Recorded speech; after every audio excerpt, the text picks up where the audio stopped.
এই প্রথম যে কোনো একটা রেসিপি তৈরি করতে গিয়ে এমনটা হলো, আর এমনটা হবে আমি ভাবতেও পারিনি। তা কি হলো বা না হলো সেটা পরবর্তীতে দেখতে পাবেন। আপনারা দেখতে থাকুন ভিডিওটি। আমি এখানে একটা ডেজার্ট আইটেম বানাবো বলে এই যে সাবুদানা সিদ্ধ করে নিয়েছি। সাবুদানা সিদ্ধ করা দেখালাম না, এটা কিন্তু একটু পানিতে জাল দিয়ে এই সাদা ভাবটা চলে গেলে তারপরে নামিয়ে নিলেই হয়ে যাবে, ঠিক এরকম। তো এদিকে সবই ঠিক ছিল, সাবুদানাটা খুব সুন্দরভাবে সিদ্ধ করে নিয়েছি। আর এটা এক সাইডে এখন রেখে দিব। এখানে জেলি তৈরি করে নিয়েছি। তা জেলিটা সবাই আমি মনে করি তৈরি করতে পারেন। আর আমি 2 কালারের জেলি তৈরি করে নিয়েছি, ডেজার্ট তৈরি করব তার জন্য। এখন এটা উঠিয়ে নিব। আসলে কোনো কিছু করতে গেলে যদি সাকসেস না হয় তা কিন্তু অনেক খারাপ লাগে। তা আমার অবস্থাও তাই।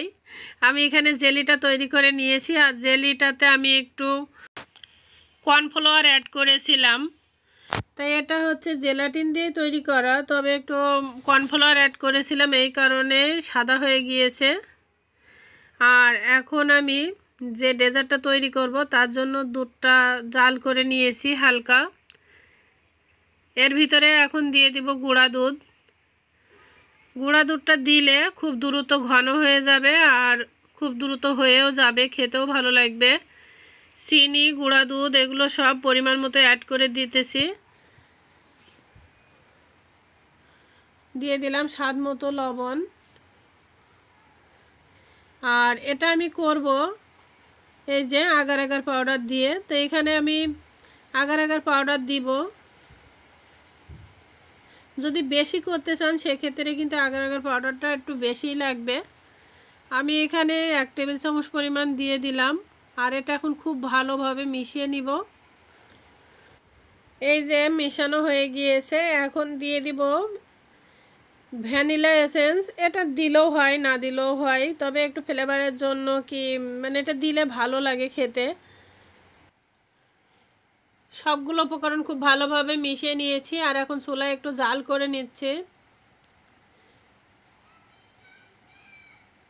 একটু জাল করে নিলে দুধটা ঘন হয়ে যায়। আর যেহেতু আগার আগার পাউডার দিয়ে আছে, একটু হালকা গরম করে নিলে এটা খুব ভালোভাবে জমে যাবে। আর এখানে আমি ছেড়ে কয়েক মিনিট জাল করে নিলাম। আর এটা হয়ে গেছে। এখন আমি একটু নামিয়ে ঠান্ডা করে নিব হালকা। একটু ঠান্ডা হয়ে আসলে দিতে হবে সাবুদানা। সাবুদানাগুলো দিয়ে খুব ভালোভাবে ঘুটে ঘুটে আর কি সময় নিয়ে একটু এভাবে ঘুটে এর সাথে মিশিয়ে দিতে হবে। এটা আমি একটু টাইম নিয়ে খুব ভালোভাবে নেড়েচেড়ে মিশিয়ে তো দিলাম, কিন্তু এটা কি জমবে আদৌ কি হবে এটাই বুঝতে পারছি না। মনে হচ্ছে একটু পাতলা হয়ে গিয়েছে। তো এটা যেহেতু ওইভাবে পারফেক্ট হয়নি, এজন্য আগে থেকে আপনাদের বলে দিচ্ছি। তারপর আমি যে কাজগুলো করেছিলাম সেগুলো আপনাদের একটু দেখালাম। এখানে আমি যে জেলিগুলো তৈরি করে নিয়েছিলাম এগুলো কিছুটা নিচে দিয়ে দিলাম। আর এটা কিন্তু গরম থাকা অবস্থায় দিলে আমার মতোই হবে। আমি একটু হালকা গরম ছিল ওই অবস্থায় ঢেলে দিয়েছি। পরে জেলাটিনগুলো মানে জেলিগুলো হালকা একটু গলেও গিয়েছিল। তা আমি এই যে সবগুলো ঢেলে দিলাম। আর এটা এখন এর উপর থেকে বাকি জেলিগুলো এভাবেই দিয়ে দিলাম। কাজটা কিন্তু এবারেই ঘটবে। আমি এটা ফ্রিজে রেখে দিয়েছিলাম 1 ঘন্টার মতো আর কি, কিন্তু আমার আর একটু রাখতে হতো।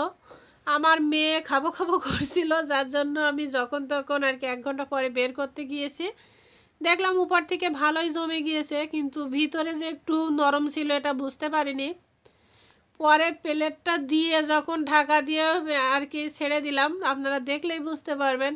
মানে আমরা এত হাসিছি এটা নিয়ে যে কি হলো, এটা ফার্স্ট টাইম কোনো রেসিপি বানাতে গিয়ে ফেল করলাম মনে হলো। এটা যে একেবারে হয়নি সেটা না, খাওয়াও গিয়েছে, সবই ঠিক আছে, কিন্তু আর একটু সময় রাখতে হতো। আর আধা ঘন্টা মতো রাখলে পারফেক্টভাবে জমে যেত। তা হাসতে হাসতে তো আমরা শেষ, মানে খাওয়ার থেকে হাসিছি বেশি যে কি হলো এটা।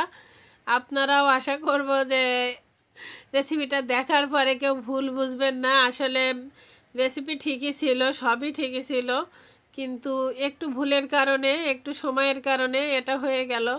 আমার মেয়ে তো খুবই হাসছে যে আম্মু তুমি প্রথমবারের মতো রেসিপি বানাতে গিয়ে ফেল করলে। যাই হোক, তুমি বানিয়েছো, আমি একটু খেয়ে নিই। মেয়ে পরে খেয়ে মানে খাইছে, বললো খুবই ভালো হয়েছে, ভালো হয়েছে। আমি বললাম ঠিক আছে, তোমার আর আমাকে সান্ত্বনা দিতে হবে না। দেখছেন ওটাতে গিয়ে পড়ে গেল, মানে কি বলবো। যাই হোক, এরকম আমার মনে হয় অনেকেরই হয় রেসিপি তৈরি করতে গিয়ে। তো আমি আজকে দিয়েই দিলাম যে আমারটা কি হলো। সবাই ভালো থাকবেন, সুস্থ থাকবেন। আল্লাহ হাফেজ, আসসালামু আলাইকুম।